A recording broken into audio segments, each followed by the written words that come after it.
Ora então, boa noite a todos.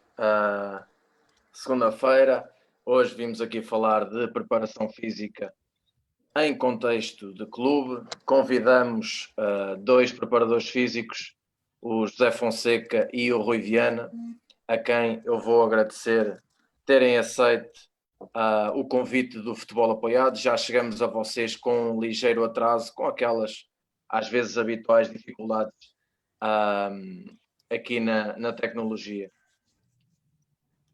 A vocês que estão desse lado e conforme têm na descrição do direto, podem seguir-nos através das restantes plataformas onde nós estamos, no Instagram, no Spotify. Certo? E vou já passar a bola para os craques que nós convidamos. José Fonseca, obrigado por teres aceito o convite e vou-te pedir uma apresentação daquilo que é a tua carreira até aqui, tanto académica como profissional, e o papel que tu desempenhas dentro do clube e dentro da própria equipe técnica. Boa noite, desde já obrigado.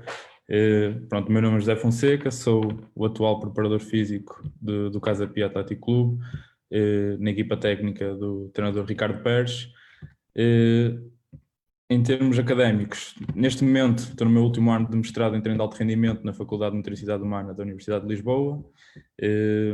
Só falta terminar a tese. Em termos profissionais, comecei no Clube de Futebol Los Belenenses, sub-17, depois uma pequena passagem pelo sub-19 e em janeiro deste ano recebi o convite do Mr. Ricardo Pérez para me juntar à equipa técnica dele no Casa Pia, na segunda liga, e basicamente lá sou preparador físico, controlamos cargas de treino, gerimos processos de recuperação, retorno return to play no caso de atletas lesionados e pronto, é de uma forma resumida é este o trajeto e a minha função no clube.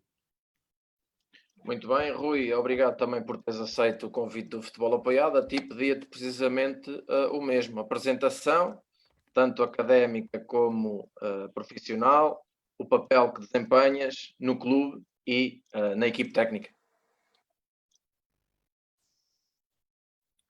Boa noite, Pedro. Antes de mais, obrigado pelo convite. É um gosto estar aqui com vocês. Em relação à minha carreira académica, que foi um pouco por aí que também iniciei a minha ligação ao futebol, jogava futebol, mas nada de mais. Fiz a licenciatura, terminei também o mestrado em treino de alto rendimento esportivo na FADEUP.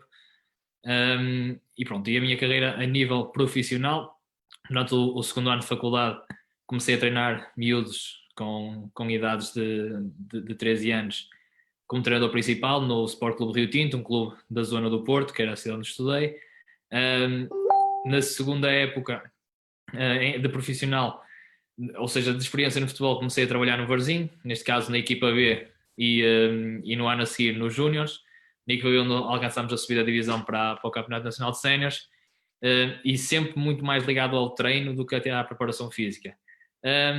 Após isso, e iniciado o mestrado, optei por me dedicar mais àquilo que era a área da fisiologia, da preparação física, como lhe quiserem chamar.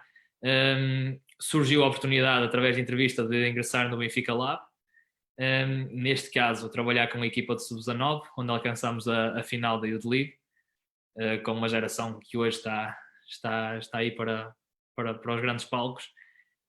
E a partir daí a minha carreira tem-se dedicado muito mais a esta área de strength and conditioning, da área de return to play e de controle do treino, que é aí que me tenho especializado. Depois disso tive 2 anos em Braga, onde era o coordenador de toda a formação, desde dos sub-23 até aos sub-14, dentro desta área, na cidade esportiva, que foi inaugurada há 3 épocas atrás.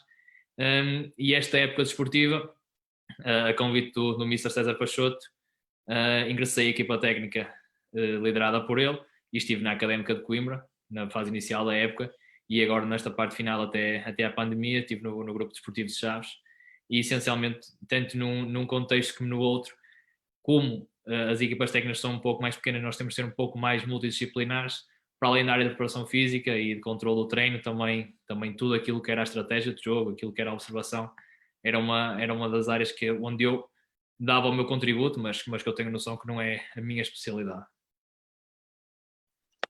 Muito bem, vamos entretanto falar sobre o treino de força e sobre a importância que este treino de força tem no contexto profissional, e depois gostava também que fizessem um paralelismo entre o atleta profissional e o atleta de formação.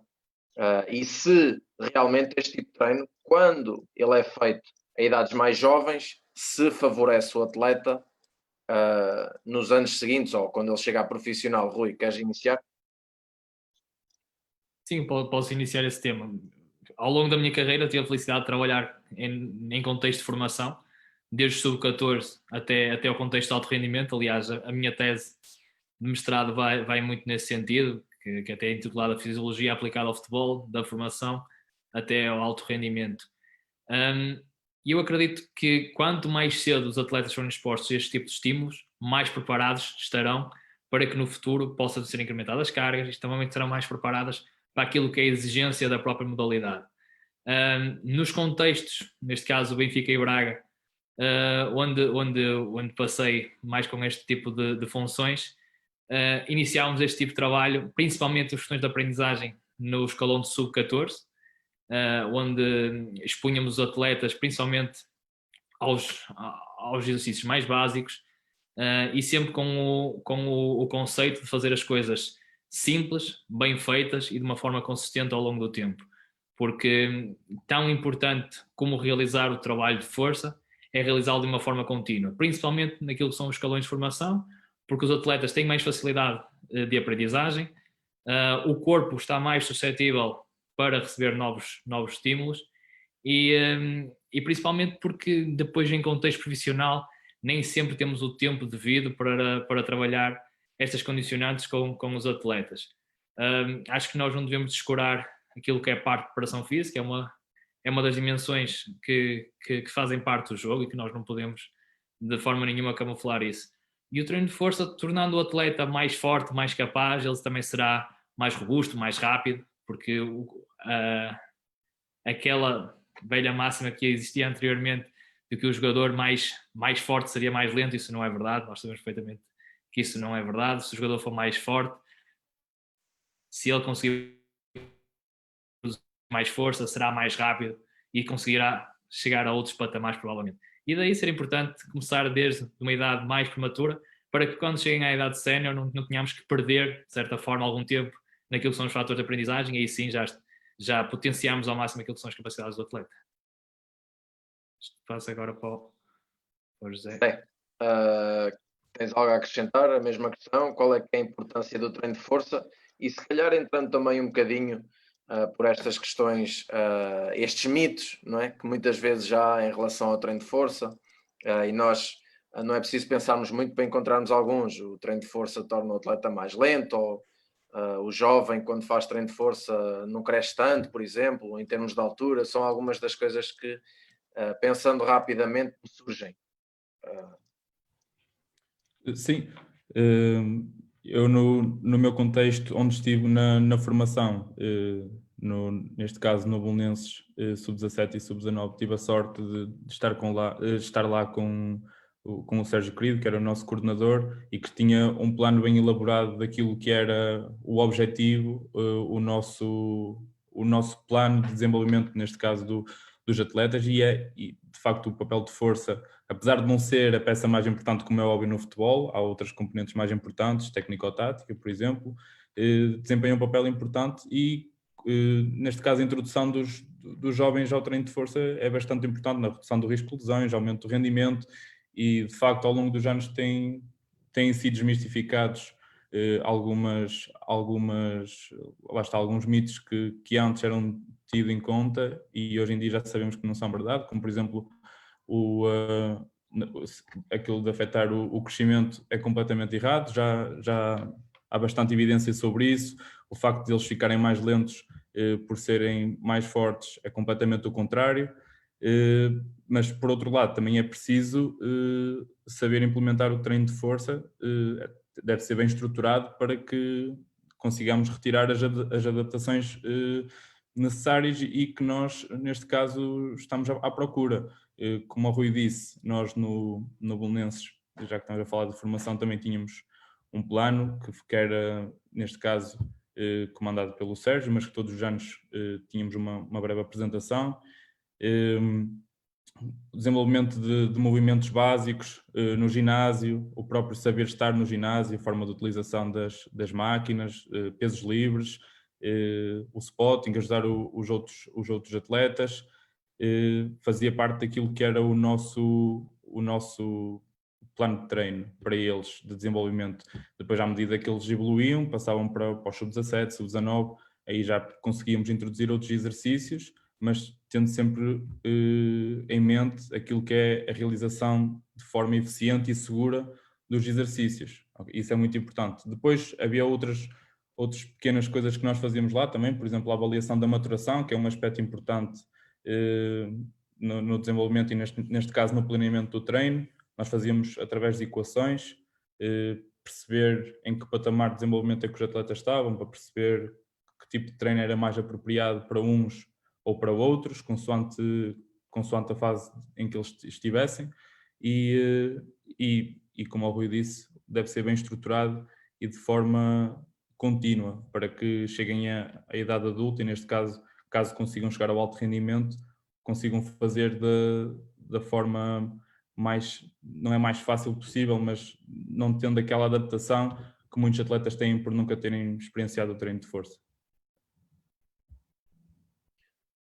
Portanto, quando estávamos aqui em off e quando estávamos aqui a tratar das dificuldades técnicas, surgiu a conversa das infraestruturas ou das condições onde vocês já tinham trabalhado. José, queres falar um bocadinho sobre isso? O que é que tu encontraste em termos de infraestruturas, de material para realmente fazer este tipo de trabalho?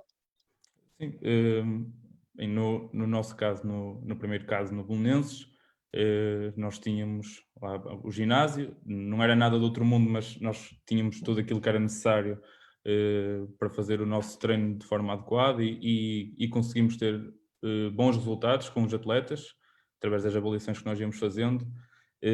Pronto, no último caso, no Casa Pia, infelizmente, nós não tínhamos as condições necessárias para fazer um treino estruturado, de força. Estávamos a tentar resolver o problema.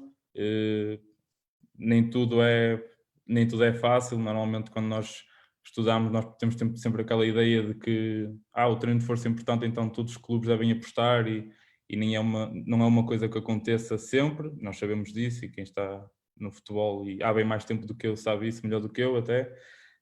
No Casa Pia nós não tínhamos infelizmente as melhores estruturas, estávamos a tentar mudar isso, já neste caso o coronavírus veio afetar um pouco, porque estávamos a tentar fazer algumas alterações, mas basicamente lá aquilo que nós conseguimos fazer era trabalho com o peso corporal, alguns exercícios básicos, e pelo menos no Belenenses nós conseguimos ter outro tipo de abordagem mais holística, por assim dizer, do que tínhamos infelizmente no Casa Pia.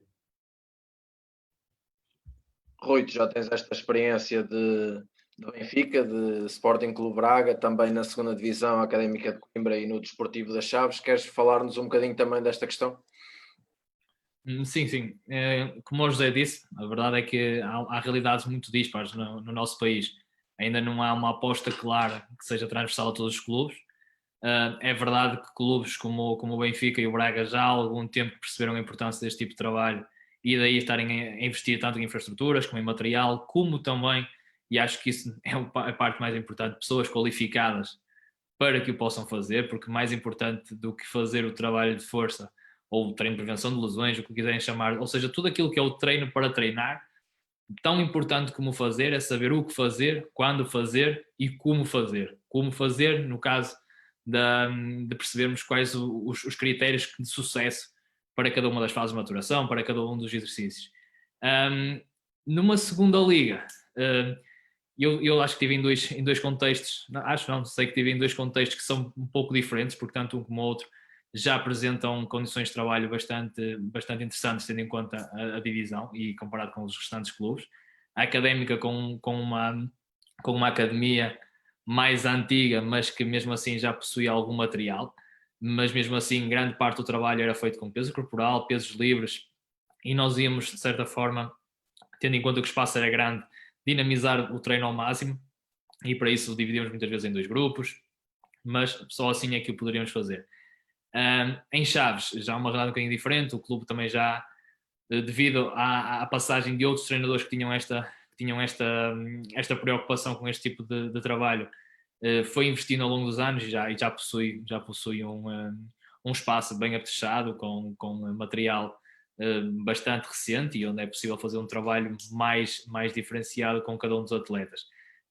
E depois no alto rendimento também temos essa questão que é o treino tem que ser cada vez mais individualizado, precisamos de mais material, precisamos também de espaço, porque as equipas são constituídas por 24, 25, 26 elementos e nós sabemos que nem sempre o tempo é muito e quanto mais apetrechado e maior for o espaço, mais fácil é para nós fazer o nosso trabalho. Mas acredito que a tendência em Portugal, nos próximos 10 anos, será para que todos os clubes tenham esse cuidado quando vão preparar as épocas esportivas em proporcionar aos treinadores condições para trabalhar, essencialmente.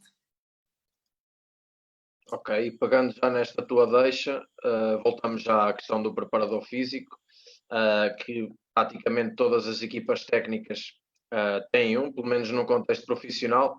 Alguns deles até começam a ser chamados de Strength and Conditioning Coaches. Não sei se esta é uma categoria diferente do preparador físico, se é apenas a tradução para o inglês, mas de qualquer forma já percebemos que este profissional é essencial no alto rendimento. Porquê e quão essencial, Rui? Acho que essa tradução do Strength and Conditioning Coach vem um pouco daquilo também que são as tarefas que nós temos mais até no futebol inglês e afins, mas a verdade é que em Portugal até já se fala mais até do fisiologista, porque de certa forma consegue albergar mais áreas para além da parte de Strength and Conditioning, porque também alberga a parte de controle do treino e faz com que seja um profissional ainda, mas acredito que a tendência será diferente, será um profissional para estas várias áreas. No entanto, alguns clubes já estão a caminhar para terem um profissional especializado para a área de Strength and Conditioning, um profissional especializado para a área de controle do treino e um profissional especializado nesta área de return to play. O fisiologista, de certa forma, alberga um pouco estas três funções. Percebemos que o treinador atual, o treinador que tenta estar mais informado sobre as tendências do futebol, procura ter alguém com estas características na equipa técnica e as funções são essencialmente essas: fazer a ponte entre o departamento médico e a parte técnica, return to play, controle do treino e a parte do treino de força. Depois, dependendo também da abertura e da organização da própria equipa técnica, muitas vezes o Strength and Conditioning Coach também é um treinador adjunto que participa em exercícios de treino, para além daquilo que é o aquecimento, mas isso também vai muito daquilo que são as valências de cada um. Há profissionais desta área que apenas estão muito dedicados apenas àquelas tarefas, enquanto eles conseguem abranger mais tarefas, o que acaba por ser benéfico, principalmente em contextos onde não são assim tantos os profissionais que estão a trabalhar. Não sei se respondi a tudo. Claro, José, queres acrescentar a esta questão da importância do profissional e quão importante é ele? Sim, eu acho que o Rui falou muito bem. No caso do Strength and Conditioning Coach, aquela abordagem inicial, os clubes que têm mais posses, sobretudo no estrangeiro, têm a capacidade de terem várias pessoas e como o Rui disse, ter um destacado só para um ou mais, até em alguns casos mais para a área do desenvolvimento das capacidades físicas, outro para o return to play, outro só com a equipa técnica. No caso de clubes com menos capacidade, normalmente é uma pessoa que faz essas três áreas. Neste caso, eu acho que o preparador físico é bastante importante. Não estou a tentar falar em nós, por sermos aqui o nosso sustento, mas acho que é uma peça fundamental numa equipa técnica, como outras tantas que temos no clube.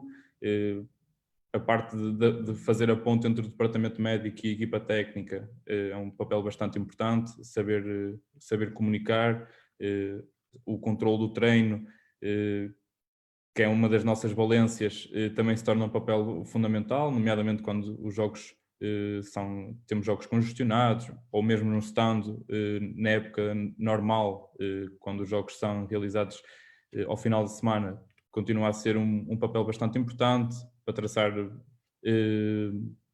perfis individuais dos atletas, saber o que é que cada um faz numa semana padrão, como é que é o rendimento deles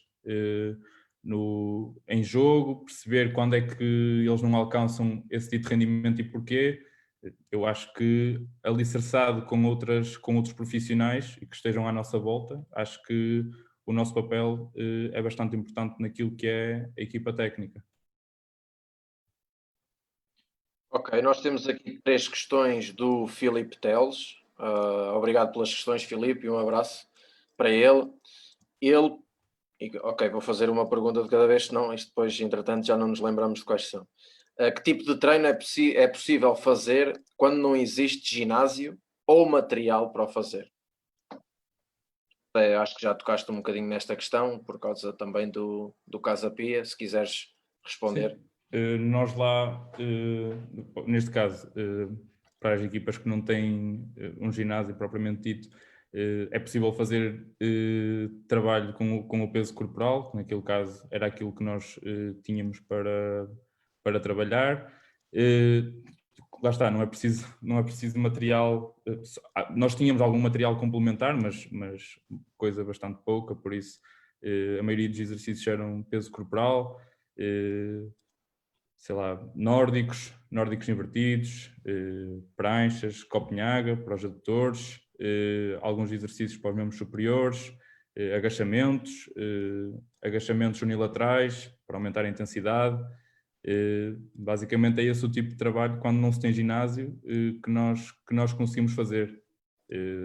Outras coisas também que podem ser importantes, mobilidade, em alguns casos técnica de corrida, apesar de não ser treino propriamente de força, são algumas coisas que podem ser feitas em determinados momentos ou com alguns jogadores que assim o necessitem.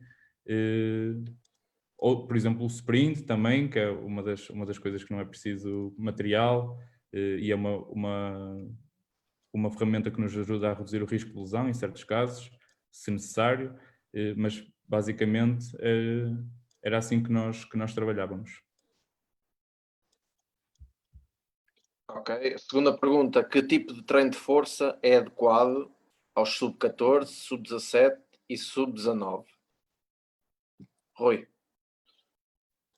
daquilo que tu observaste no Benfica Lab, por exemplo. O que acontece é que, consoante o escalão, é preciso ter atenção a algumas coisas. E o José há um bocadinho tocou num ponto muito interessante, que no Laniel eles já tinham esse cuidado, que era percebermos o estado maturacional do atleta.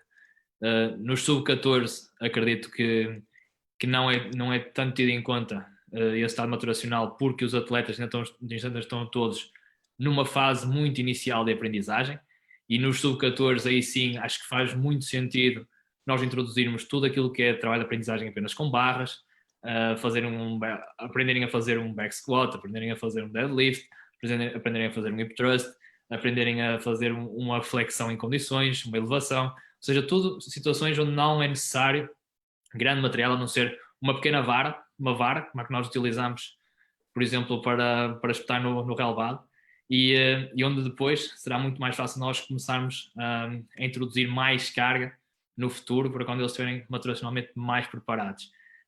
E também acho que é importante nesse escalão de sub-14 eles conhecerem muito bem aquilo que é o corpo deles, introduzirem muito deste tipo de trabalho que o José falou, e acho que é extremamente importante. Nós não estamos aqui a falar apenas de trabalho de força, okay? Estamos a falar de trabalho de mobilidade, técnica de corrida, trabalho de prevenção de lesões. A força é a condicionante física base de tudo. No entanto, há várias formas para a trabalhar, e acho que é importante nós, com o atleta, percebermos que é importante dar-lhes esses diferentes estímulos para que ele se consiga desenvolver. Mas pronto, e voltando um pouco à questão, sub-14, muito trabalho de aprendizagem e trabalho com o peso corporal.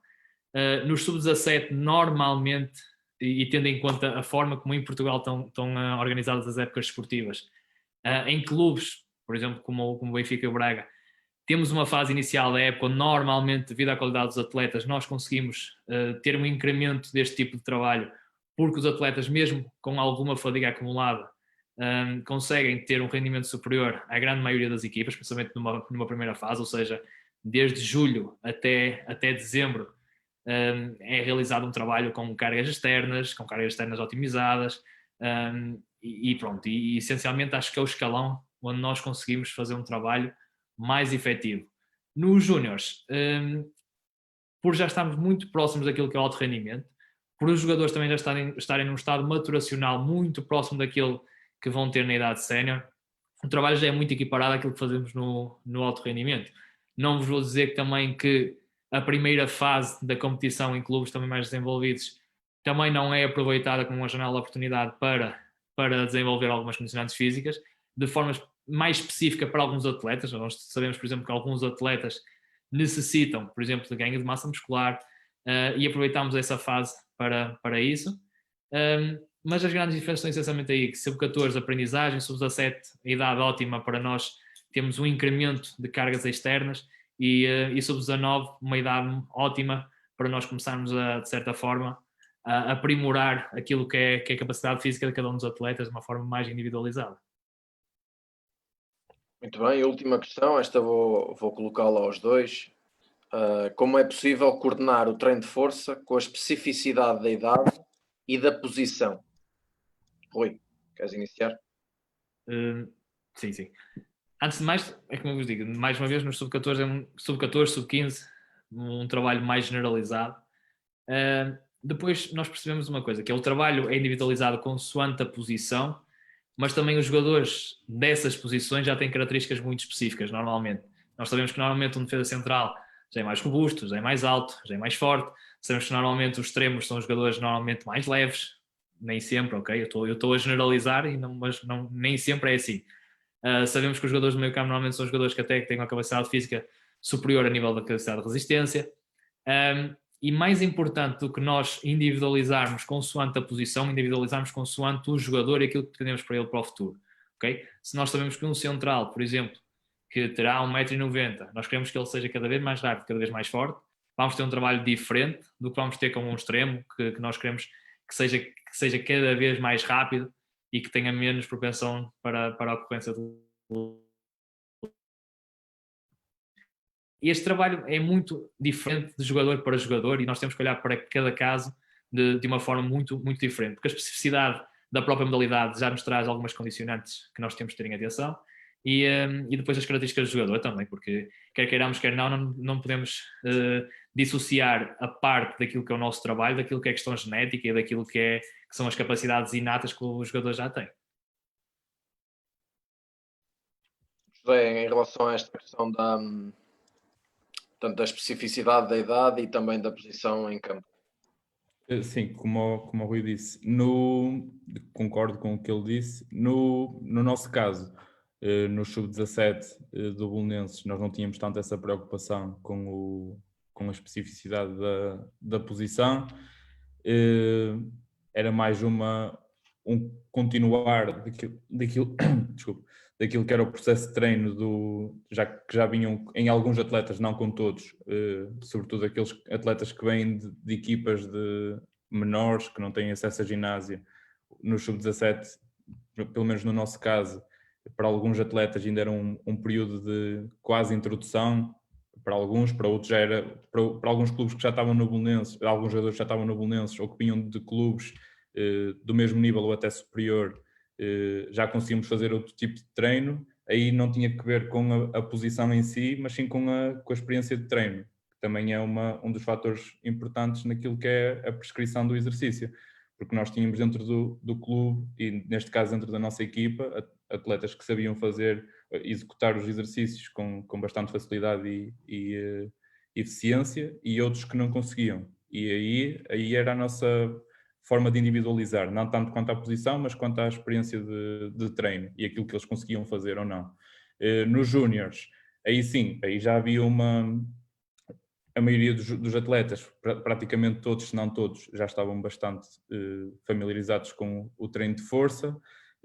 Já fazíamos um trabalho, na altura até tinha sido o Sérgio Querido que tinha iniciado a época com eles, que estava nos júniores do Belenenses, e era ele que comandava aquela equipa, mas nós aí já conseguimos notar alguma diferença entre atletas e procurávamos de facto individualizar, não tanto quanto à posição, mas sim àquilo que cada um conseguia fazer. Havia algumas questões, por exemplo, biomecânicas, alguns atletas que não conseguiam realizar certos exercícios, optávamos por outros, alguns que tinham mais dificuldade, não por questões biomecânicas, mas por questões, por exemplo, de técnica, optávamos por realizar diferentes exercícios, mas lá, para ser honesto, não individualizávamos quanto à posição, mas sim quanto àquilo que eles conseguiam ou não fazer. Ou seja, daquilo que eu percebi, tu reparas uma evolução, portanto, ao nível técnico, daquilo que são neste momento, os jovens de hoje para aqueles que são os atletas profissionais, é isso? Sim, conseguimos perceber perfeitamente aqueles que, por exemplo, já tiveram uma experiência com o treino do que quem não teve. Isso aí é logo das primeiras coisas, por exemplo, na pré-época, quando se conhecem as equipas, quando chegam os jovens, nós conseguimos perceber logo nos primeiros testes de ginásio que infelizmente há jovens que ainda não conseguem realizar, por exemplo, neste caso o Rui estava a falar do deadlift, exercícios de hip hinge, que nós chamamos assim, não conseguem fazer, agachamentos, sabem fazer, a maioria, mas com algumas debilidades. O hip thrust foi uma coisa que, quando nós introduzimos, por exemplo, no sub-17, foi um bocado complicado, porque eles nunca tinham experienciado. Por outro lado, os jogadores que tinham estado noutros contextos, Benfica, Sporting, era uma realidade completamente diferente para eles, mesmo para os miúdos que já estavam no Belenenses há alguns anos também já estavam bastante familiarizados, mas sobretudo os que vinham, por exemplo, do Sporting, Benfica, agora estou-me a lembrar de alguns, destacavam-se, nem tanto, em alguns casos, pelos valores de força, é normal, mas pelo repertório que eles tinham em termos de exercícios, que sabiam executar, e nós às vezes eu pensava que ia introduzir algo novo e para eles já não era, o que é bastante bom, porque para alguns é um processo de aprendizagem e para outros já estão bem alicerçados naquilo que nós queremos fazer. Isso é importante. Mas nota-se sim alguma discrepância em relação a isso. Muito bem, vou só destacar aqui um comentário do Miguel Piedade, que é um comentário que acaba também por ir um pouco na direção daquilo que estamos a dizer. Ele dá as boas noites a todos, diz que a informação deve-se dar primazia à variedade de estímulos para mais tarde, por volta dos 17 ou 18, se puder especificar o treino consoante o jogo e a posição. Até lá, na minha opinião, deve-se desenvolver o jovem atleta de modo a o tornar mais completo e não especializar tão cedo. Um abraço. Em relação também aos preparadores físicos, eu se calhar começo por ti, José, porque nós sabemos que em relação ao treinador, os resultados desportivos são o fator avaliativo, não é? Às vezes, e até sabemos que cá em Portugal esta questão dos resultados desportivos muitas vezes acabam por fazer vários treinadores cair e é um fator muitas vezes um pouco cruel, porque 6, 7 semanas muitas vezes determinam o futuro de um treinador. Em relação ao preparador físico, qual é que é o indicador que pode ser avaliativo da sua qualidade? Bem, essa é uma pergunta bastante pertinente. Eu acho que, pelo menos na minha opinião, aquilo que nos pode de facto dar alguma, neste caso, o nosso papel principal é naquilo que é a redução do risco de lesão. Nós conseguimos controlar aquilo que é possível e minimizar aquilo que são os riscos de lesão. E depois, noutros casos, dependendo também do contexto e do clube onde estamos inseridos, e neste caso, por exemplo, se somos profissionais, se é um clube de formação, por exemplo, no nosso caso, preparador físico, na formação passa pela redução do risco de lesão, aumento do rendimento, que é possível, pelo menos nós no Belenenses conseguimos fazer isso. Por exemplo, nós criámos um perfil de força-velocidade com os atletas e conseguimos avaliar ao longo dos meses a evolução deles em determinados exercícios, e foi possível ver não em todos, como é óbvio, uma grande mudança, mas em muitos, mudanças significativas naquilo que era o rendimento, que depois também passava para dentro de campo, redução do risco de lesão, aumento do rendimento, e neste caso, e como o Rui tinha dito, neste caso o preparador físico também tem de ser alguém que, pelo menos na formação, consiga educar o atleta, e pelo menos na formação passa muito por isso, a criação de hábitos de alto rendimento, do mindset, aquilo que é o sono. Por exemplo, nós lá no Belenenses fazíamos questionários diários sobre a forma como eles estavam, como é que eles se sentiam, dores musculares, e passava muito por isso. Também criámos cartazes e falámos com eles sobre aquilo que era o impacto do sono no rendimento, e passava muito por isso. No contexto profissional, não foge muito disso também, redução do risco de lesão, aumento do rendimento, controle das cargas de treino, porque nós temos de perceber quando é que um atleta pode-se acender ali uma luzinha vermelha por algum dado. Aí também já é mais fácil, por exemplo, no controle, neste caso dos dados de jogo, nós temos recurso a GPS, na formação pelo menos no nosso caso não temos, é mais uma ferramenta que nos pode ajudar a entrar em contacto com a equipa, neste caso para quem está inserido na equipa técnica, avisar que pode haver ali um risco acrescido de lesão, mas na minha opinião passa muito por isso, redução do risco de lesão, aumento do rendimento e, dependendo do contexto, educação, criação de hábitos com os atletas, neste caso mais jovens, e mesmo em mais adultos, às vezes acontece. Rui, em relação à mesma questão, em relação ao preparador físico, qual é que é o principal, portanto, indicador avaliativo deste profissional? Antes de mais, tenho que concordar praticamente com tudo que o José disse. Ele acho que já fez uma soma muito interessante sobre aquilo que são os fatores de sucesso. Na formação, acho que nós devemos separar aquilo que é, neste caso, aquilo que é a formação e aquilo que é o alto rendimento. E então, se nós, preparadores físicos, estivermos agregados a uma equipa técnica, também nem sempre temos o tempo necessário para fazermos um trabalho de uma forma gradual, para que depois também possamos colher os frutos disso. Mas na formação, essencialmente é isso, é tornar o atleta cada vez mais capaz. E tornar o atleta cada vez mais capaz é aquilo que o José disse, que é aumentar a sua capacidade de rendimento, diminuir o seu risco de lesão, aumentar os seus índices de força, é fazer com que o atleta conheça cada vez melhor o seu corpo. A questão neural do treino de força é uma das mais importantes para que o atleta se consiga desenvolver, ou seja, se o atleta for exposto a diferentes estímulos, aquilo que é a capacidade proprioceptiva e neural do atleta sobre todas as partes do seu corpo é completamente diferente, e tenho a certeza que ele será cada vez melhor.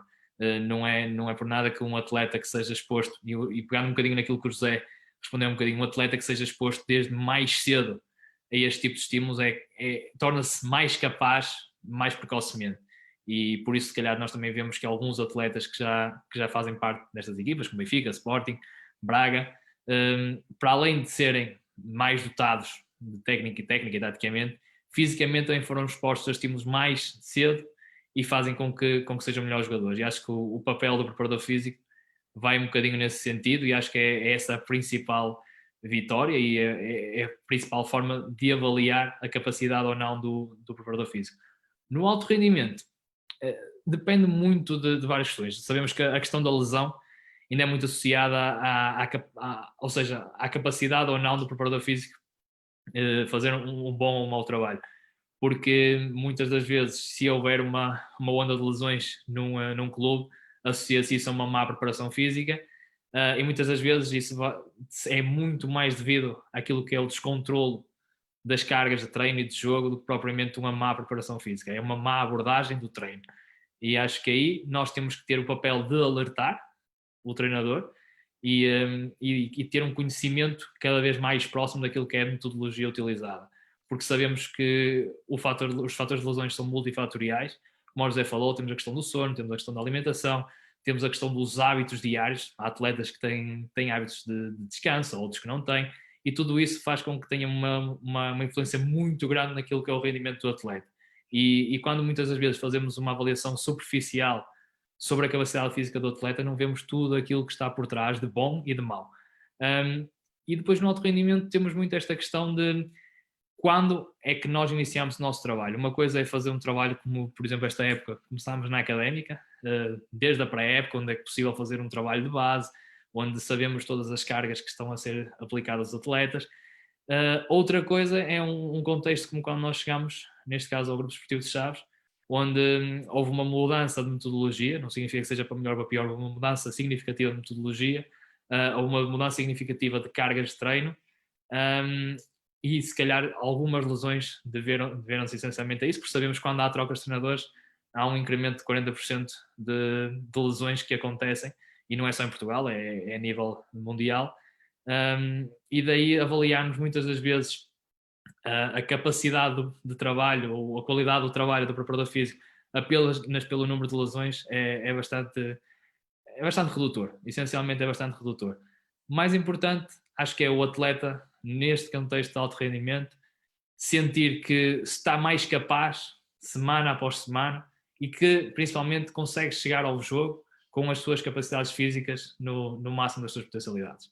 E acho que esse tem que ser a nossa principal preocupação ao longo dos vários microciclos, principalmente porque nós temos diferentes tipos de microciclos mais congestionados, microciclos onde conseguimos fazer um trabalho diferenciado porque são mais longos, ou seja, há um maior espaçamento entre jogos.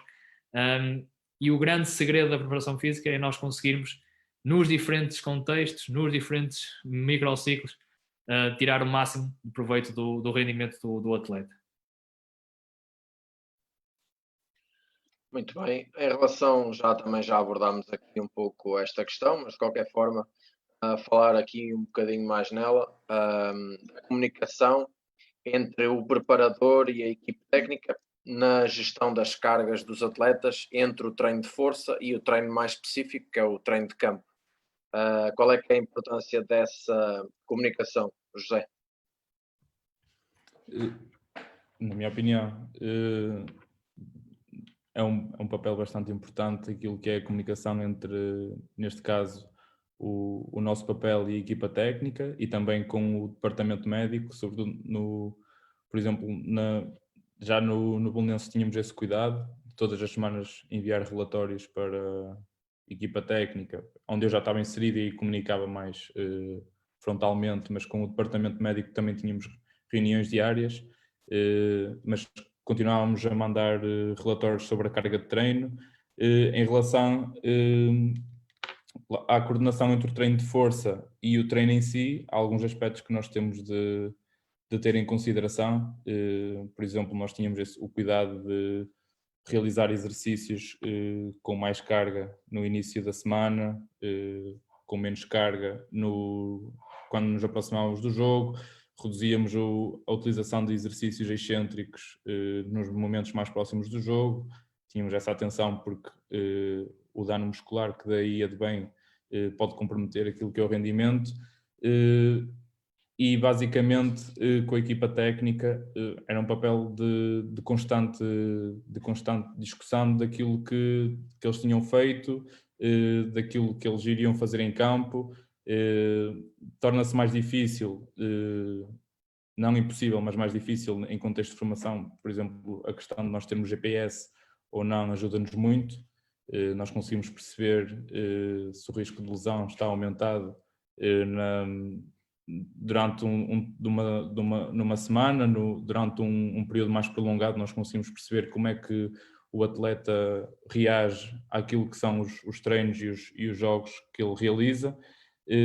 Mas é bastante importante. E depois nós também realizávamos, já desde o Belenenses, relatórios diários da PSE, também educávamos os atletas para isso, onde basicamente perguntávamos quão intenso tinha sido o treino, e de uma forma subjetiva, ou seja, nós não tínhamos dados concretos, mas nós conseguíamos gerir com a equipa técnica e sobretudo com os jogadores que muitas vezes acaba por acontecer serem mais utilizados, como é que eles se sentiam, sobretudo na formação, não só na formação, mas como nós não temos dados concretos, acho que o fator da conversa com os jogadores e dos jogadores com a equipa técnica acho que desempenha um papel muito importante. No contexto sénior também, mas nós já temos mais recursos que nos permitem ter uma avaliação mais objetiva, mas sempre em contexto de equipa técnica acho que é muito importante o nosso papel e falar sempre em termos daquilo que são os dados que nós obtemos e qual é a nossa opinião em relação a treinos e estruturas de exercícios. Acho que é bastante importante.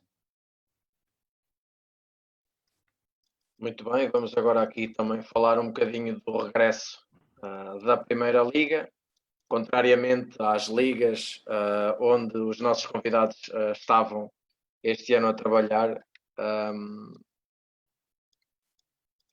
Como é que vocês olham para este regresso? E, enfim, ainda há pouco tempo nós tivemos o Mr. Ruben Amorim a falar da aquisição da Final Eight da Champions League e da falta de motivação ou de ambição que houve para terminar os campeonatos sem ser a Primeira Liga. Como é que vocês olham para este regresso, contrariamente àquilo que aconteceu nos vossos casos, Rui? Pedro, antes de mais deixa-me só fazer um pequeno realce em relação à última pergunta. Nós, preparadores físicos, temos que perceber primeiro qual é o nosso papel, e acho que isso é uma das coisas que eu queria vincar um bocadinho, porque assim, o mais importante será sempre o treino específico, ok? E nós é que teremos sempre que nos adaptar àquilo que é feito em campo e não é o treinador que se vai adaptar àquilo que nós fazemos no ginásio ou naquilo que é o treino para treinar. E acho que isso é uma das coisas que é importante desmistificar, porque muitas das vezes ainda se pensa que o preparador físico é o gajo maluco que vai para dentro do ginásio, dá grandes porradas nos jogadores e que não tem atenção a mais nada. E acho que isso é preciso nós começarmos a desmontar um pouco a mente e o pensamento aqui que nós temos no nosso país em relação a isso. E daí nós percebemos que o atleta é um ser de hábitos e daí nós temos que ter uma organização microciclo após microciclo muito aproximada, seja da nossa parte, seja naquilo que é o treino de campo. E daí a simbiose perfeita entre o preparador físico e a equipa técnica ser feita no sentido de as cargas de treino serem bastante equiparadas semana após semana. Se nós sabemos, através dos dados de carga externa e de carga interna que vamos recolhendo, o José foi falando de alguns exemplos que normalmente são utilizados, como a PSE, o GPS, a monitorização do sono, os questionários UPAR.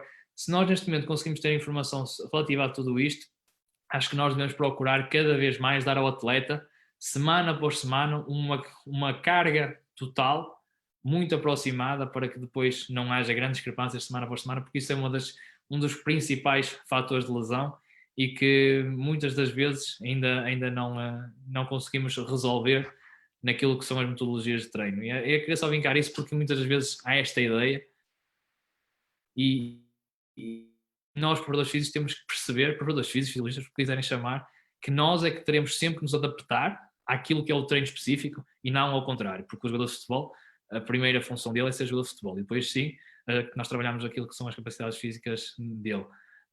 Em relação à questão que tu falaste agora sobre o retorno à competição, isto foi um período bastante conturbado e onde deu para nós também tirarmos algumas ilações. É verdade que muito daquilo que nós fomos fazendo, principalmente enquanto não havia uma incerteza muito grande sobre o retorno ou não à competição, foi feito por nós preparadores físicos. No meu caso, por exemplo, através desta mesma plataforma do Zoom, eu monitorizava o treino dos atletas, todos eles realizavam um trabalho em casa, estavam todos bastante empenhados em voltar à competição. Conseguimos criar uma diversidade muito grande de estímulos para eles, mesmo em alguns casos até alguns estímulos de alta intensidade devido àquilo que era a organização do próprio treino. Deu para eles próprios também se estimularem a eles e muitas vezes até às famílias com exercícios com peso corporal e afins, e foi bastante interessante. Em relação à questão que tu falaste que o Mr. Ruben abordou, de não haver um esforço para o retorno da competição, eu acredito e agora que nós estamos numa fase de desconfinamento e quando percebemos que a normalidade até já está a começar a ser exagerada de certa forma, acho que havia condições para pelo menos a segunda Liga Portuguesa ter continuado. Acredito que ainda que havia, porque é um campeonato profissional, aquilo que está a acontecer na Primeira Liga a nível de testes e a nível de cuidados seria perfeitamente possível fazer o mesmo na segunda Liga. Se os próprios estádios não tivessem apetrechados, como aconteceu em vários na Primeira Liga, havia ainda tempo para os apetrechar, para tornar a competição viável, e penso que, quer queiramos, quer não, vai ser bastante complicado para estes jogadores estarem 5 meses parados, sem aquilo que é o treino específico, e depois voltarem à competição. E nós depois aqui vamos ter 2 grupos distintos, que é o jogador de segunda liga que fica na segunda liga, e depois vamos ter o jogador de segunda liga que, por exemplo, que vai para uma primeira liga, onde vai competir com jogadores que tiveram 15 dias de férias, enquanto ele teve 5 meses sem aquilo que é o treino específico. E aí sim nós vamos começar a ter algumas complicações mais agravadas, mas acho que isso só o tempo, só a próxima época desportiva é que dirá como é que nós vamos conseguir lidar com tudo isso. Agora, acredito que pelo menos a segunda liga, onde ambos estávamos inseridos, poderia ter retomado, e acho que as pessoas, se fosse hoje, as pessoas tinham retomado a segunda liga. Na altura ainda não havia muita incerteza, havia muito medo, e daí se ter optado por isto, que foi nós todos parados e estarmos em casa já há demasiado tempo. José, como é que tu olhas para este regresso da Primeira Liga? Regresso este que foi único em Portugal, já que as restantes competições, também regressou a Taça de Portugal, mas pronto, acaba por ser apenas um jogo, mas a Segunda Liga e o Campeonato de Portugal foram mesmo cancelados. Sim, eu acho que bem, é uma questão envolve bastantes fatores, que alguns até são alheios àquilo que é a nossa função, mas eu acho que todos queríamos voltar. Por exemplo, no nosso caso, seria extremamente importante voltarmos. Na posição em que nós estávamos, apesar de difícil, havia espaço para lutar, apesar de difícil, era sempre o nosso objetivo. Em relação como o Rui disse, vai ser um período muito complicado para os jogadores, muito tempo parado. Nós tentámos minimizar através também desta aplicação, como fez o Rui e como muitos outros clubes fizeram, realização de treinos diários, fazíamos com eles. O nosso objetivo passava por recomeçar. Nós nunca paramos, foi oferecida até a opção deles terem férias, mas nós continuamos a trabalhar sempre com o intuito de regressar. Já tínhamos também devidamente planeado como é que seria o regresso caso acontecesse, mas pronto, não se consumou. Mas acho que há muitos fatores que estão dependentes aqui, fator económico, também perceber que algumas outras modalidades terminaram por completo e só o futebol é que recomeçou, algumas coisas que nos são alheias, mas é importante pensar nelas. Mas acho que no geral todos queríamos voltar.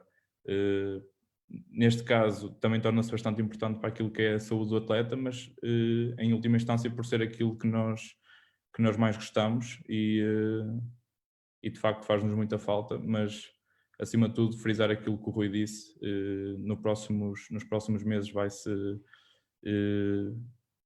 tornar bastante evidente a diferença, por exemplo, de quem vai continuar na segunda liga, por exemplo, quem vai para a primeira, como o Rui disse, vai ser uma diferença abismal para quem está parado há bastante tempo.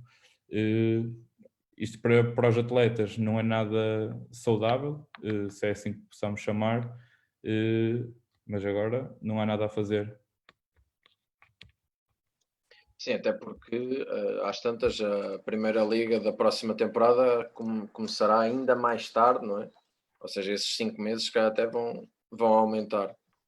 Estou aqui eu a pensar assim. Em relação a realmente a questão da preparação física foi agora muito falada durante o confinamento. Aquilo que eu vos pedia, se assim for possível, era que nos dessem um breve resumo daquilo que foi feito durante este confinamento, porque na verdade nós fomos vendo imagens de alguns clubes, coisas que foram sendo feitas, obviamente que a especificidade do trabalho foi, eu diria, nula, não é? Porque os jogadores precisam da bola e precisam do campo, mas um resumo daquilo que realmente foi a tentativa de manter pelo menos os jogadores em forma. José, se quiseres iniciar. Sim. Bem, no início foi aquela fase ainda de quando se instaurou o estado de emergência. Nós tentámos logo criar medidas para não deixar que os atletas ficassem parados. Basicamente, as nossas rotinas, equipa técnica reuníamos todos os dias, praticamente. No início fizemos um questionário, nós realizamos um questionário para saber que material é que os atletas tinham em casa. Fizemos uma coisa simples na net, especifiquei diferentes materiais que eles pudessem ter e eles colocaram lá, e a partir daí conseguimos fazer um treino consoante o que cada um conseguisse ter. Depois passámos aí sem recurso ao Zoom. Depois começamos a utilizar o Zoom, a equipa técnica já tinha utilizado logo no início, e começámos a utilizar o Zoom com os jogadores, em que fazíamos treinos com eles, fazíamos, por exemplo, yoga, depois também os nossos treinadores adjuntos, neste caso o Paulo e o Daniel e o Bruno, ficaram destacados na parte da análise, que também é uma das valências que eles têm, e fizeram análises individuais daquilo que estava a ser o rendimento a partir do momento em que nós entramos no clube. Fizeram vídeos para eles em que nós conseguimos ter uma estrutura semanal de treino, neste caso treino de força, também faziam treino cardiovascular, e depois ainda tínhamos tempo para 1 hora de análise por dia, e às sextas-feiras fazíamos sempre uma reunião só para conversar, e basicamente o grupo estava todo reunido só para manter a conversa em dia e para tentar falar sobre possíveis atualizações e basicamente para manter o espírito de grupo. Mas em termos de treino, aquilo que nós fizemos foi, numa primeira fase, com os recursos que eles tinham, na segunda fase, também com aquilo que eles tinham e tendo em conta isso, mas já a utilizar o Zoom, e faziam o treino cardio consoante aqueles que eles podiam ter. Uma nota que nós depois começamos a fazer foi, nós impedimos que o clube tentou salvaguardar de possíveis contágios, e então, apesar de ser difícil, nós dissemos aos jogadores que podiam ir para fora de casa correr, mas isso ficava ao critério deles, ou seja, foram lançados planos de treino cardiovascular em que eles pudessem fazer dentro de casa. Os que escolhessem fazer fora tinham total abertura para o fazê-lo, comunicavam comigo, e aí fazíamos outro tipo de treino com base nisso. Mas a partir de um certo momento nós tentámos fazer com que eles ficassem em casa, e quem não ficasse ficava ao critério deles. E foi basicamente assim que nós gerimos. Rui, a mesma questão, confinamento, como é que vocês procuraram no Desportivo de Chaves manter os jogadores em forma até sair a notícia de que já não ia haver mais competição? Nós, no nosso caso, a nível de operacionalização diária, não foi muito diferente daquela que o José disse. Esta questão da pandemia, nós preparadores físicos, treinadores, trouxe-nos um desafio muito grande, que é nós normalmente trabalhamos com periodização, porque sabemos qual é o tempo em que devemos trabalhar. No entanto, aqui nós trabalhámos com periodização semanal, onde nós não fazíamos ideia qual seria o desfecho, e isso trouxe-nos algumas dificuldades acrescidas. Numa primeira fase também era enviado essencialmente um plano de treino para cada um dos jogadores, e eles eram obrigados, quero ver essa palavra, a gravar o plano de treino e enviar-me, para eu depois fazer um cheque geral sobre aquilo que eles realizaram. Numa segunda fase, quando percebemos que isto estaria para durar mais algum tempo, começámos então a utilizar a plataforma Zoom, com planos de treino onde eu enviava previamente o plano de treino para eles o estudarem de certa forma, indicava-lhes qual o material que seria necessário, muitas das vezes era apenas um tapete, um garrafão de água, uma almofada para fazerem alguns squeezes a nível de adutores, ou seja, tentar com aquilo que é o material que nós temos em casa fazer um tipo de treino que seja possível para todos. A principal preocupação foi manter a capacidade física de base, e daí nós a nível também cardiovascular termos algumas obrigações, alguns deles através de bicicletas estáticas tinham em casa, outros deles, tendo em conta que moravam em zonas mais rurais, iriam fazer um trabalho de aeróbio no exterior, e foi um pouco assim que nós fomos gerindo, mas a verdade é que ao final de 1 mês e meio, e esta decisão só se tornou pública quase 8 semanas depois, 8, 9 semanas depois do início do confinamento, chegou uma altura que os próprios atletas também já não respondiam da mesma forma, já estavam um pouco saturados porque faltava-lhes aquilo que é a especificidade, e acho que isso é a questão mais importante que nós temos que perceber, que é a nossa modalidade tem uma especificidade muito grande, primeiro devido ao piso e devido essencialmente também aos esforços de alta intensidade a que os atletas estão sujeitos durante a competição.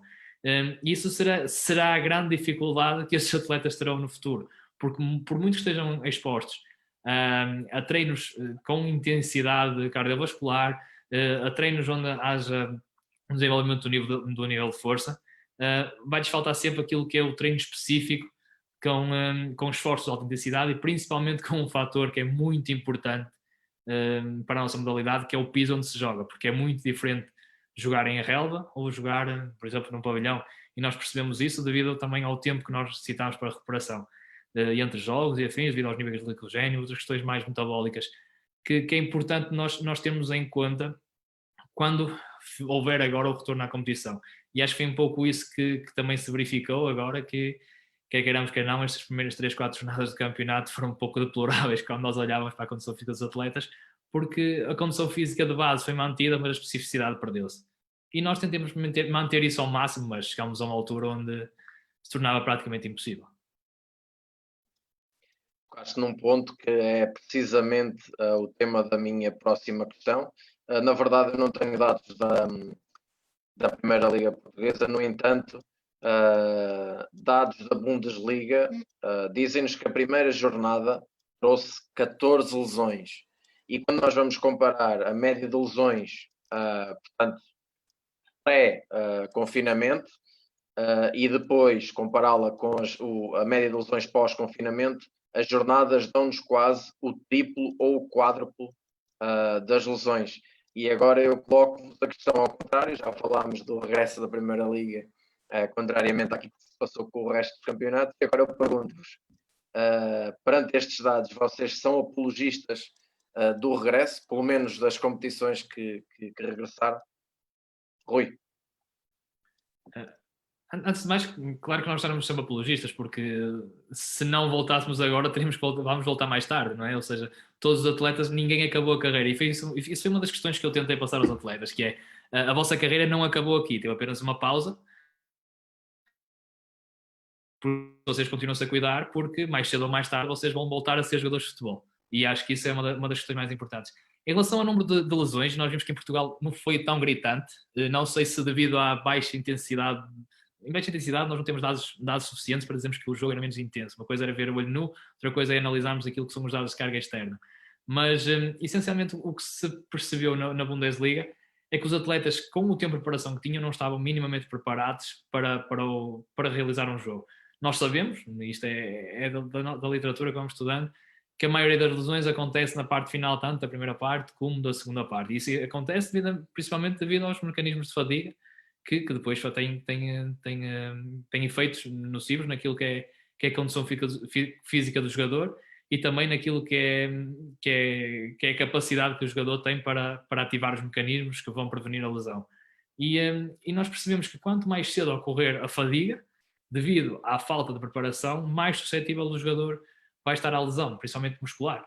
E o facto de estarem 3 meses sem serem expostos, mais uma vez, vou repetir um bocadinho, aos esforços de alta intensidade, quando voltaram a estar expostos aos mesmos, era inevitável que este tipo de lesões fossem a ocorrer. E nós percebemos que isto aconteceu nas primeiras jornadas. Neste momento, as coisas já estão um pouco mais equilibradas. E nós conseguimos também terem atenção a uma coisa, que é este confinamento aconteceu já numa altura final da época, onde aquilo que era a carga acumulada ao longo da época já era bastante elevada. E isto são questões que nós temos que ter em conta, porque o período de paragem foi grande, já com alguns atletas com 40, 50 jogos realizados, e tudo isso tem uma influência muito grande naquilo que era a condição física do jogador. Porque uma coisa é realizarmos uma pré-época normal, não é? A que já estamos relativamente habituados, em que o jogador teve um mês de férias, em que nos últimos 15 dias antes do retorno à prática já começa a ter algum estímulo, tem 5 semanas de pré-época ou 6, e aqui foi completamente diferente. Estava a falar de jogadores que de um momento para o outro viram interrompidas aquilo que era a sua atividade diária, pararam completamente, alguns deles, foram expostos a estímulos de uma forma contínua, outros, porque houve clubes que tiveram férias, outros que não, foram expostos de uma forma contínua a estímulos que não eram específicos, a própria modulação neural do músculo foi-se alterando porque não tinha tal especificidade, e tudo isso teve repercussões. E acredito que agora, quando voltar, principalmente a segunda liga, devido ao tempo de paragem, nós vamos ter novamente este tipo de ocorrências, a não ser que os próprios clubes, já cautelando isso, comecem a comprar épocas bastante mais longas e pronto, e preparem os atletas de uma forma mais específica para a competição. Muito bem. José, a mesma pergunta em relação agora a pergunta um pouco invertida em relação ao regresso das competições. O índice de lesões é bastante mais elevado. És apologista do regresso? Sim, mas já sabíamos que ia ser ou neste caso a probabilidade de haver este tipo de eventos era muito grande. Nós, por acaso, no Casa Pia, na equipa técnica, quando ainda estava aquela indecisão entre voltar ou não voltar, nós tivemos uma reunião em que nós falámos sobre isso. Neste caso, eu tomei partido e expliquei à equipa técnica aquilo que poderia acontecer eventualmente aos jogadores, caso... Porque também dependia do tempo que nós tínhamos para regressar a jogar, okay? Ao jogo propriamente dito.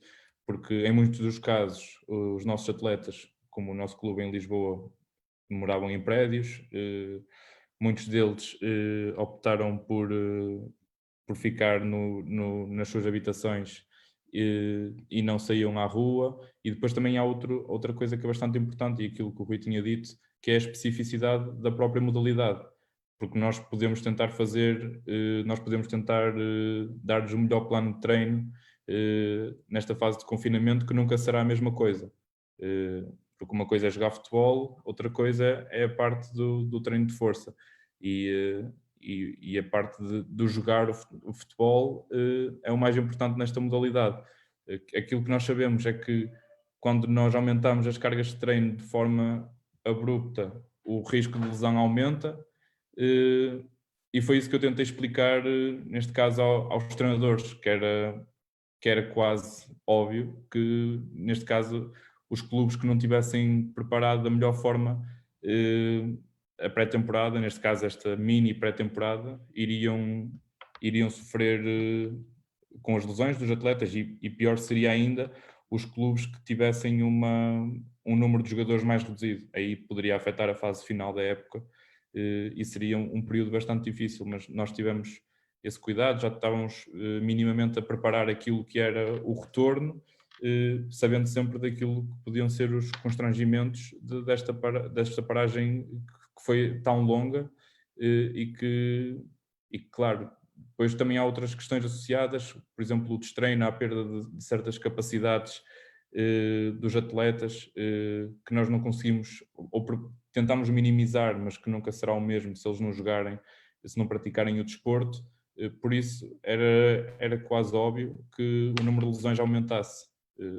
E aí, ou neste caso, o retorno aos jogos tivesse um período mais longo, ou então seria inevitável. E na Alemanha mostrou ser inevitável o aumento do número de lesões. Muito bem. Esta já é a segunda emissão que nós temos aqui sobre preparação física. No primeiro direto, em que contamos aqui com a presença do Luís Mesquita, ele falou-nos que existem três alturas ideais para o treino das capacidades físicas. Na pré-época, numa eventual lesão do atleta, em que possa ser possível também trabalhar treino de força, e na formação. Em relação à formação, e voltamos aqui à questão da formação, quão cedo é cedo demais e qual será a idade indicada para iniciar? Ou se há uma idade indicada para iniciar? Rui. Antes de mais, eu conheço o Luís e vou acompanhando o trabalho dele e concordo em parte com aquilo que ele diz. É verdade que há alturas que são, não é que sejam mais indicadas, é que onde há uma maior capacidade de termos tempo para trabalhar com os atletas, e daí os períodos off-season, principalmente no caso de empresas como onde ele trabalha, fins de serem muito importantes. Os períodos off-season, os períodos pré-época, mas eu discordo um bocadinho, porque todo este tipo de trabalho pode ser feito desde que venha bem estruturado ao longo de toda a época desportiva, mesmo no futebol de alto rendimento.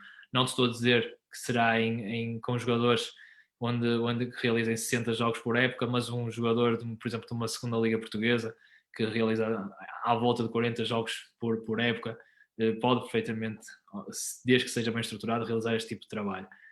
Em relação à formação, quão cedo é cedo demais ou é tarde demais? Eu penso que o jogador não deve ser exposto apenas a uma modalidade, e daí eu defender cada vez mais que os miúdos até aos 12, 13 anos experimentem o máximo de modalidades possíveis para que aquilo que seja o repertório motor deles seja o mais vasto possível, porque nós hoje em dia vivemos mais confinados, não foi só na pandemia. A nossa vida diária já é completamente diferente daquilo que era anteriormente, e aquilo que são os padrões motores que nós de certa forma estimulamos diariamente são muito menores, portanto, nos jovens atletas do que eram anteriormente, e daí quanto mais modalidades eles conseguirem experienciar, mais conhecimento terão sobre o corpo, e isso será extremamente importante. Em relação ao trabalho de força propriamente dito, a intervenção que nós começávamos a ter era essencialmente aos 13 anos, com um trabalho mais de coordenação e de agilidade, e depois aos 14 anos, ou seja, na altura em que começa o pico de crescimento, os atletas iniciavam normalmente aquilo, como já referi anteriormente, aquilo que era a aprendizagem dos movimentos base do treino de força. Agora, é como digo, quanto mais cedo, eu sou apologista que um miúdo aos 2, 3 anos puder experienciar natação e balé ou ginástica, ainda melhor, e depois que vá experienciando várias modalidades coletivas, para que depois a nível motor seja cada vez mais capaz para corresponder à modalidade. Nós temos, por exemplo, um atleta internacional que é conhecido, Ibrahimovic, que ainda hoje diz claramente que uma das grandes valências que teve foi aprender artes marciais quando era mais novo, porque lhe deu padrões motores que ele ainda hoje utiliza. E nós cada vez vamos ter que procurar dar aos nossos filhos, aos nossos atletas mais jovens, o máximo de experiências possíveis, porque eles próprios naquilo que é o dia-a-dia não as procuram, e daí ser importante o mais precoce possível dar-lhes alguma liberdade para eles experienciarem, e para depois, quando chegarem a uma idade dos 13, 14 anos, aí sim começarmos com um trabalho mais específico de aprendizagem, tanto da própria modalidade, como também do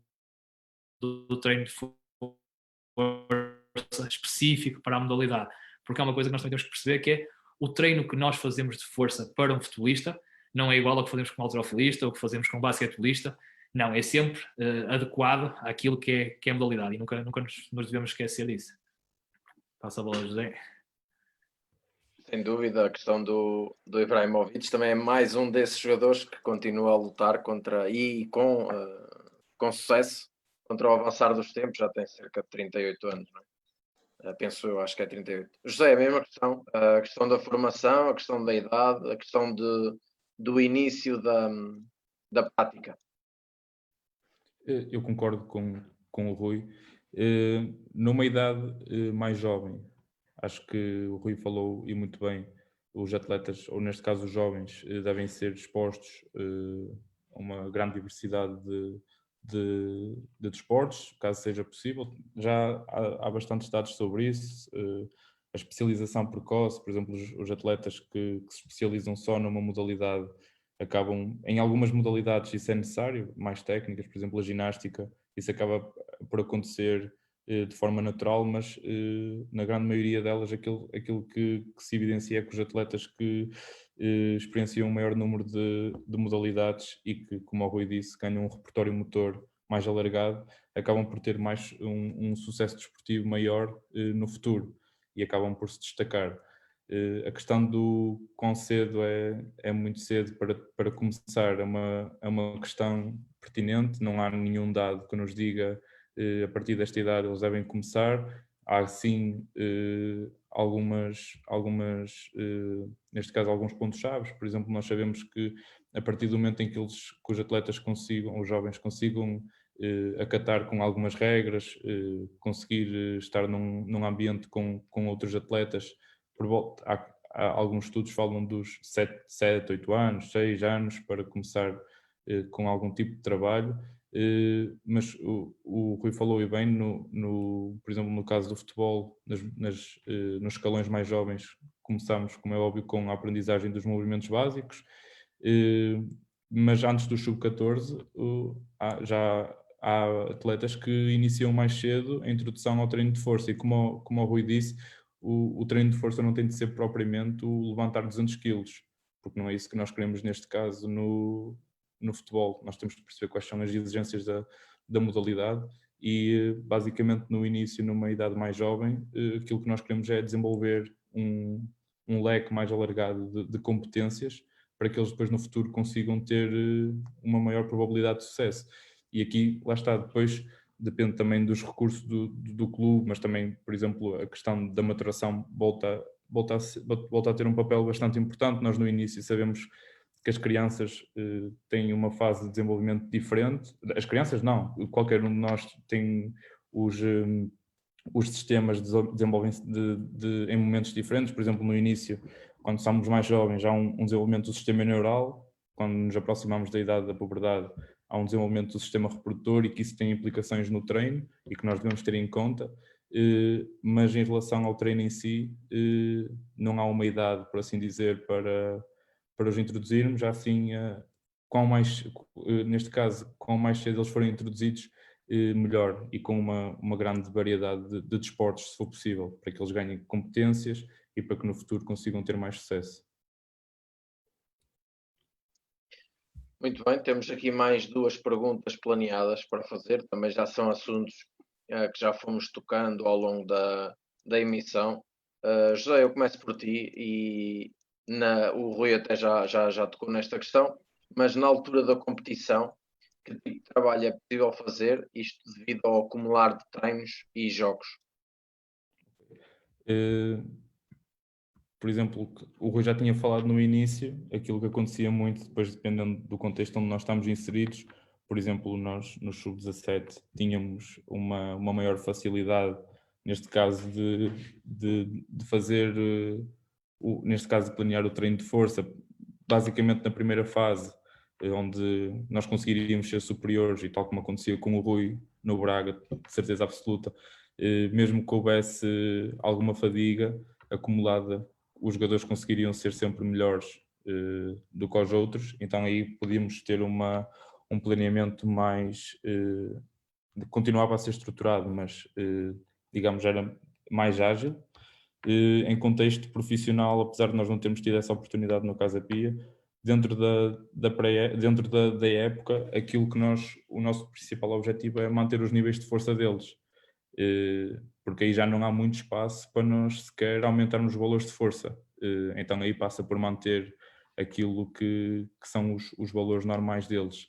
E aí, lá está, dentro da semana, em contexto profissional, apesar de ainda não ter tido essa experiência, aquilo que a literatura diz é que nós, por exemplo, numa fase inicial, normalmente dividem o treino, e aí o Rui pode falar melhor, em duas sessões por semana, dependendo do contexto onde estão inseridos, mas normalmente eles apontam para 2 sessões por semana, corpo inteiro, em que no início da semana pode-se utilizar, ou damos primazia a utilizar cargas mais elevadas, por exemplo, e no final há uma redução das cargas, tendo em conta aquilo que será a aproximação do jogo, e aí passamos para um perfil de maior velocidade e menos carga.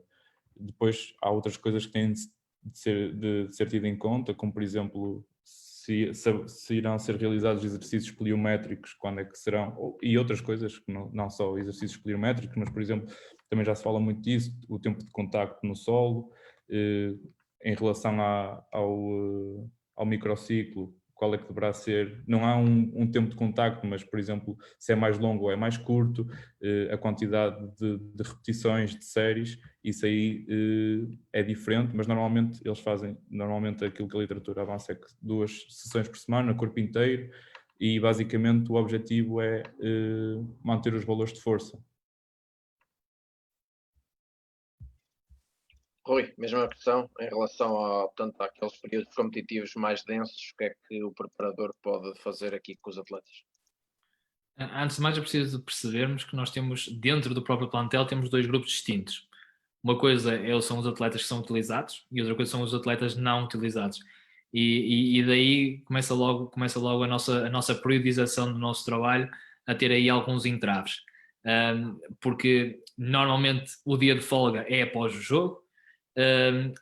Normalmente, atenção, isto cada vez mais as tendências estão a alterar e eu, se possível, eu gosto, por exemplo, de fazer o dia de folga 2 dias após o jogo para haver um equilíbrio de cargas e para nós torna-se bastante mais fácil, porque os atletas que não foram utilizados conseguem, mesmo com que tenham treino não convocados, nunca é igual, e no dia a seguir já têm uma carga mais elevada e de certa forma consegue-se equiparar mais ou menos níveis de carga entre os jogadores utilizados e não utilizados. Quando normalmente o dia de folga é logo a seguir ao jogo, nós começamos logo a semana, e se pensarmos numa semana padrão, que temos 6 dias de intervalo entre um jogo e outro, ok? Começamos logo a semana com 2 grupos completamente distintos. Os que jogaram ainda estão sob fadiga, ainda estão em momento de recuperação. Os que não jogaram necessitam de ter uma carga de treino superior, tanto a nível de treino de força como a nível de treino específico. E depois o dia seguinte, que normalmente, pensando no microciclo padrão, estamos a falar no dia menos 4, em relação ao jogo. Eu vou sempre falar em relação ao próximo jogo, ok?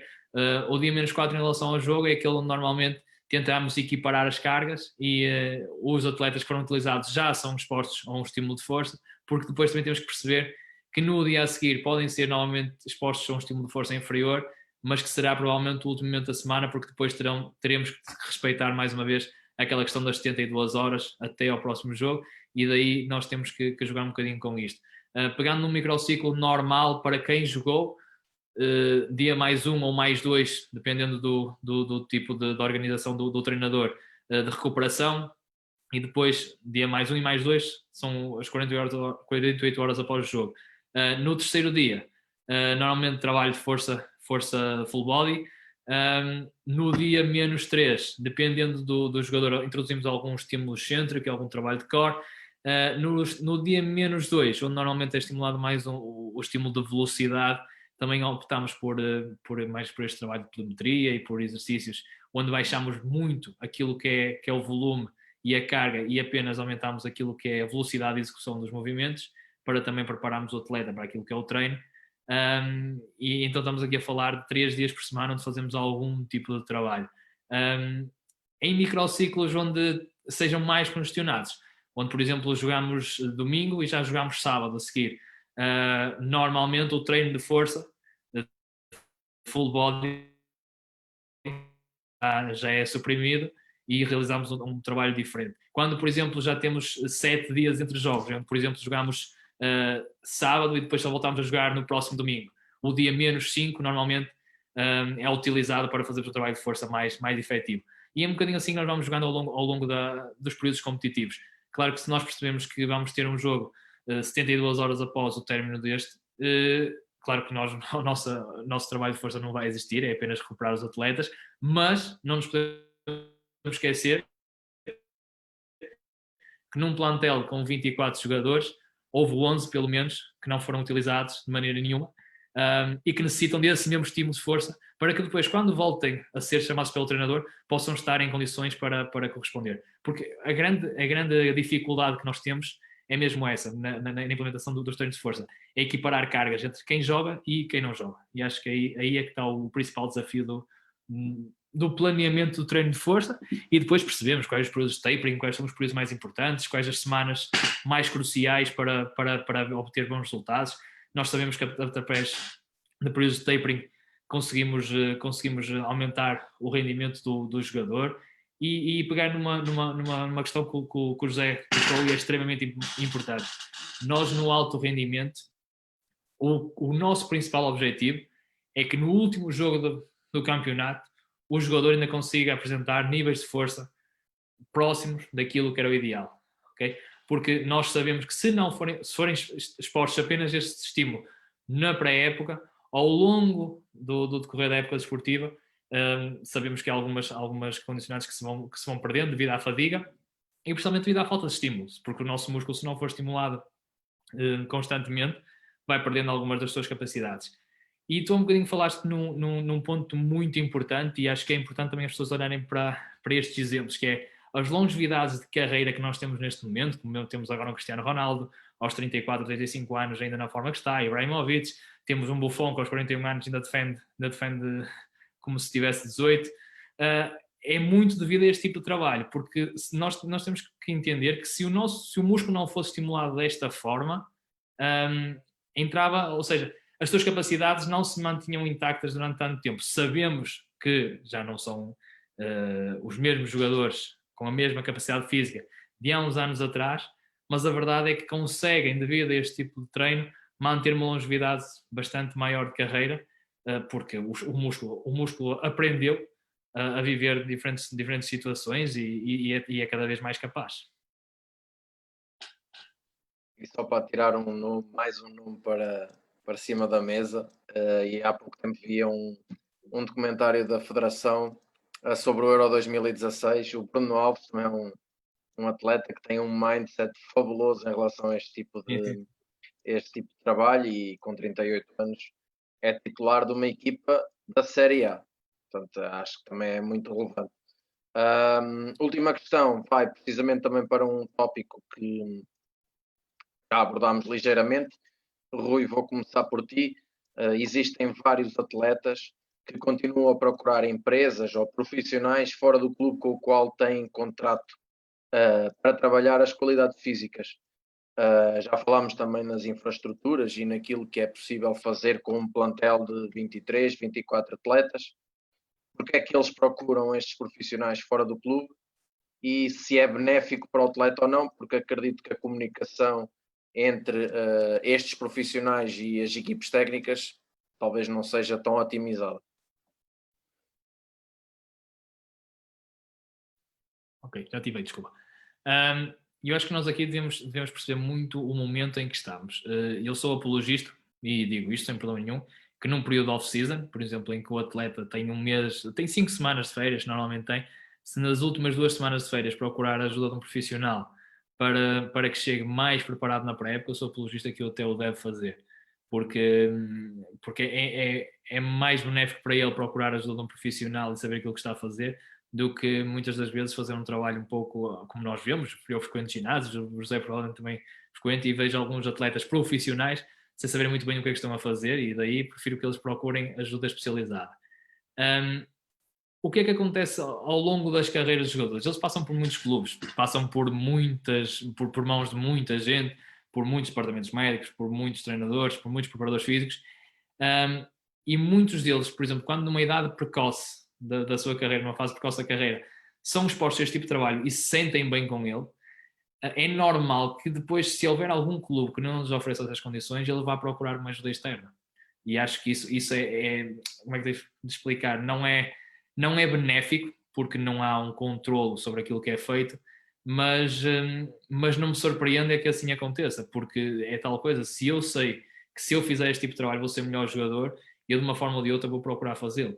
Acho que cabe cada vez mais aos clubes dotar profissionais, e acho que isto é a questão mais importante, mais do que equipamentos e material e infraestruturas megalómanas, dotarem-se de profissionais com qualidade, especializados nesta área e que consigam corresponder àquilo que são as exigências do próprio atleta. Porque o próprio atleta, quando chega ao clube, mesmo hoje em dia, um atleta com 21, 22 anos, já tem 10 anos de formação e alguns deles em grandes clubes, já têm um background muito grande e sabem aquilo que é melhor para eles ou não é.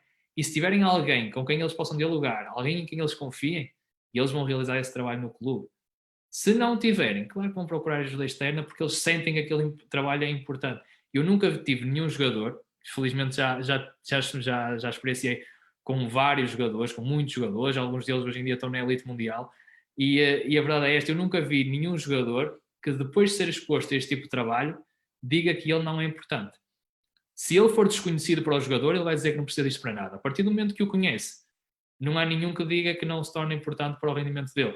Porque isto é como tudo, se nós tornarmos um carro mais capaz, mais robusto, com mais cavalos, com maior potência, o carro vai ser melhor. E o jogador é um pouco assim. Está bem que depois tem que ter as outras questões da tomada de decisão, da questão da capacidade técnica que tem, daquilo que é o entendimento do jogo. Mas em relação à capacidade física deles, se eles sabem o que é importante para eles, eles vão procurá-lo.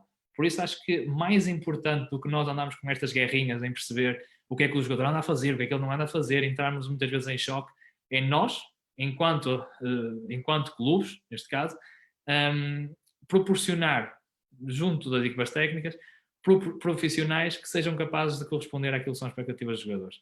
Porque neste momento já não é por falta de conhecimento, é mesmo às vezes falta de vontade. E acho que isso é a questão mais importante que é preciso nós termos neste momento. É a mesma questão em relação aos atletas que procuram, portanto, ajuda externa. Eu via no outro dia um podcast de um preparador também, que estava na Grécia porque tinha ido contratado por um jogador, e já sabemos que há alguns jogadores também que chegam a Portugal e que, portanto, são contratados pelos clubes portugueses, mas haverá uma certa cláusula ou qualquer coisa no contrato em que o atleta diz: este é o meu preparador físico. Eu acho que isso também depende, por exemplo, daquilo que é, neste caso, os hábitos do clube ou do próprio país. Por exemplo, agora estou-me a lembrar, por exemplo, na Premier League há estruturas onde os preparadores físicos podem ir lá, os preparadores físicos, neste caso os personal trainers, podem ir lá, treinar o jogador e depois já então a comunicação com o clube. Eu acredito que se houver capacidade do clube, como o Rui disse, para fazer esse tipo de trabalho, acho que deve ser uma aposta por parte do clube em fazê-lo. Por exemplo, no nosso caso, no Belenenses, nós tínhamos a capacidade para o fazer de forma estruturada e tínhamos uma análise detalhada sobre cada um. Aí todos eles faziam o treino de força no clube e nenhum deles fazia fora do clube. Por exemplo, quando já passamos para o contexto da segunda liga, no Casa Pia, onde nós não tínhamos ginásio, havia alguns atletas que, como é óbvio, foram procurar ajuda externa ao clube. E aí aquilo que nós tentamos fazer foi, quando nós chegamos lá, perceber quem é que eram os jogadores que tinham ajuda externa e tentar perceber aquilo que eles faziam. Nem sempre é fácil, a comunicação deve ser bem feita. Eu acho que a melhor maneira de nós nos resguardarmos é ter as condições necessárias no clube. Nem sempre é fácil. Quando não for esse o caso de haver as infraestruturas, é a questão da comunicação, o que nem sempre é fácil, mas é o único recurso que nós temos ao nosso dispor. Mas eu concordo com o Rui, se houver possibilidade do clube fazer, neste caso ter inserido dentro de portas a capacidade de fornecer esse tipo de estímulo aos jogadores, acho que não há necessidade deles recorrerem à ajuda externa.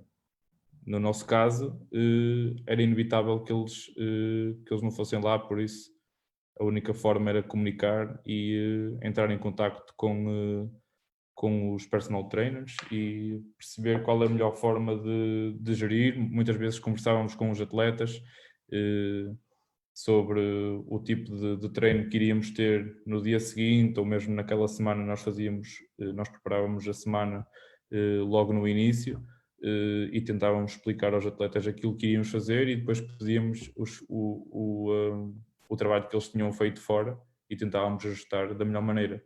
Mas se houver possibilidade de fazer dentro de portas, acho que é preferível.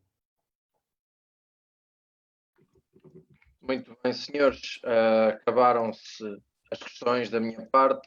Aqui, por parte do público também, não há mais questões. Já vamos, ou já ultrapassámos a 1h30 de emissão. Vou terminar agradecendo primeiro ao José. Mais uma vez agradecer teres aceito o convite e desejar-te, obviamente, boa sorte no regresso, seja ele quando for, no regresso à competição, por parte do Casa Pia ou aqui onde tu estiveres. Obrigado pelo convite, antes de mais, e foi um gosto enorme. Rui, para ti a mesma coisa, obrigado por teres aceito o convite do Futebol Apoiado, e na equipe técnica do Mr. César Peixoto ou não, também desejar-te as melhores sortes para o regresso à competição. Da minha parte, obrigado, foi um gosto estar aqui. José, também obrigado pela partilha, acho que é sempre bom. Nós falamos com profissionais da mesma área que nós e também percebemos que em Portugal cada vez há mais pessoas com qualidade dentro desta área e cada vez mais acho que os clubes devem apostar nisso. É bom ver que o Casa Pia já aposta, vamos pensar na primeira e segunda liga, cada vez há mais projetos. Daquilo que eu vou conhecendo, daquilo que me vão abordando, na primeira liga já é quase generalizado e acredito que a segunda liga também mais uma questão de meses a de anos e todos os clubes terão atenção a este tipo de trabalho. Acho que o caminho é esse, tornar-nos cada vez mais fortes porque quer queiramos, quer não, isto é uma das dimensões do jogo e nós não a podemos esquecer. E mais uma vez espero que tenham muito sucesso no vosso projeto e obrigado pelo convite. Obrigado nós, mais Igualmente. uma vez. Obrigado também a vocês que nos seguiram durante esta mais de 1h30 e obrigado pelos comentários que deixaram. Em relação aos próximos tempos, continuem atentos, vai haver novidades. Estão a sair artigos escritos no blog do Futebol Apoiado. Mais uma vez, sigam-nos no Instagram e no Spotify. São outras plataformas onde nos podem seguir e onde podem ouvir ou ver as nossas emissões.